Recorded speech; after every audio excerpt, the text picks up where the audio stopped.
So yeah, cornering sucks, does it? Every run is ruined by a turn mistimed or a berm overshot. Well, you know what? It happens to everyone, but that doesn't mean it's not a problem. So let's try and help you solve it.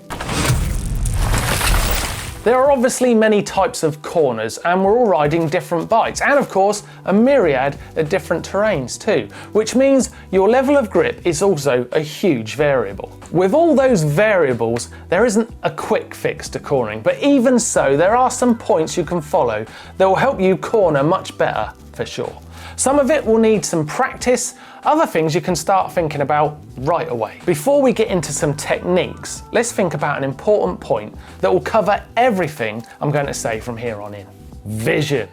What is it you envision with the corner you're thinking about? What is it you want to achieve with that particular corner? You need to know this going in, not once you're in it.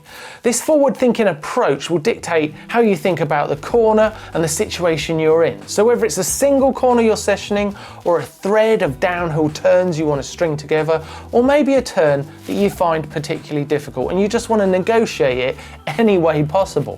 Whatever the corner is, knowing what you're trying to achieve beforehand will be the starting point to when you decide things like tyre pressure and line choice and entry speed. Next, let's think about the classic body position you should understand and perfect. Getting this right will help you master a great technique and make most of all this considered cornering you're embarking on easy and achievable. So, look ahead to where you want to go, around the corner. Keep your head up and look to where you want to go, sighting around the corner and the exit. This will place you in the alert riding position you need. Your weight centered between the two wheels. It's easy to have too much weight on either the front or the rear wheel. The best grip is going to come from distributing your weight between both wheels equally. So get the body weight on the outside pedal as you lean in and be mindful of distributing that weight bang on. Tyre pressure is another important factor to consider when it comes to grip. If your tyres are too hard, then you'll be finding them breaking away in the turns. Too soft and you'll have a tyre that wants to fold under your weight. You're looking for the Goldilocks effect, just right. If you aren't familiar with tyre pressure levels, then start somewhere around 25 psi front and rear, then add or subtract a little air after a few runs, depending on how the bike is feeling. As a guide, I run 24 in the front, 28 in the rear.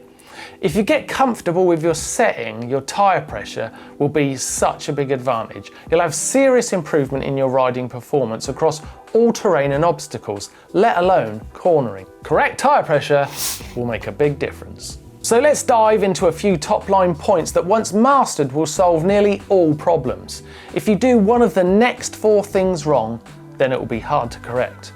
Number 1, entry speed.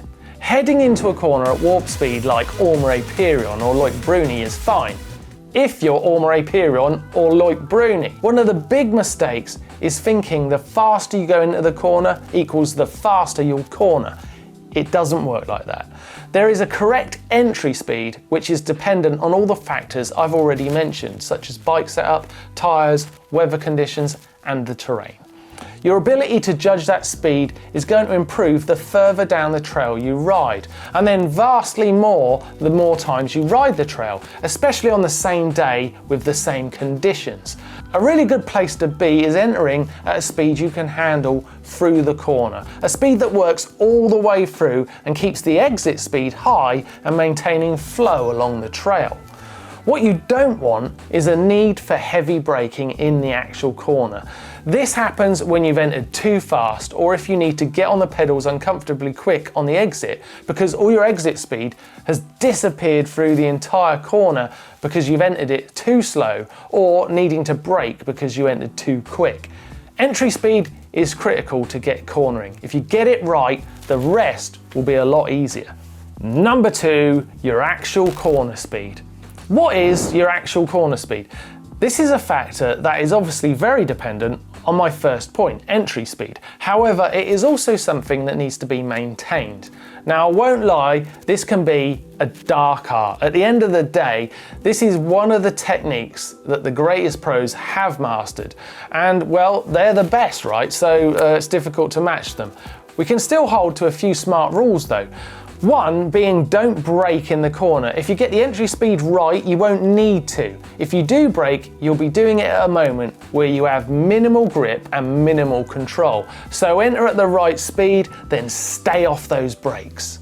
Number 3. Exit speed. Exit speed is again dependent on the 2 points previously. Get them right and the exit speed should take care of itself. What if this is a corner that requires you to get on the power quickly due to an upcoming obstacle or entry speed for the next corner? What is important is to maintain that corner speed throughout and then get on the pedal power at the right moment. Depending on the trail though, if you start pedaling too soon and click the pedal on maybe a root or a rock because you're leaning too much in the turn, or there's an obstacle coming up, or a feature in the trail that means you need to chill for a moment. Get through the rough stuff and then get on the power.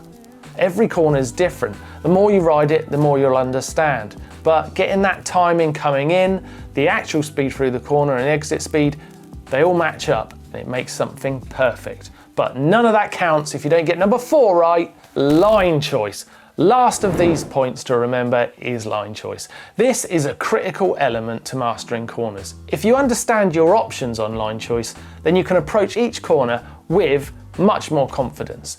As a rule, a tight line in will mean a wide line out, and vice versa. Obviously there are many corners that only ride a natural line. The trail pretty much dictates where you go through.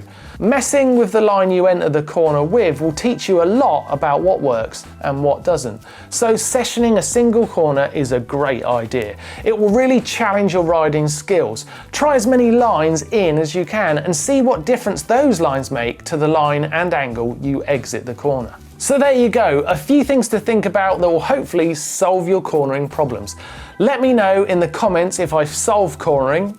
I probably haven't done it completely. If you know something I've missed or you have something to add, then put them in the comments too, down below.